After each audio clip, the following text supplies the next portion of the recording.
Very serious, especially for babies and young kids. Can you die People from clowned whooping on them. cough? We were just like, how come you gave us whoop? No, we didn't.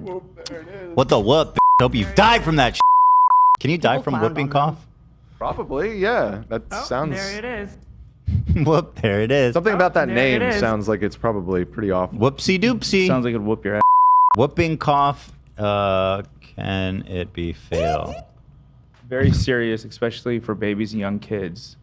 Babies younger than 1 year of age who have whooping cough may be hospitalized or even die. Yeah, whooping cough is very serious.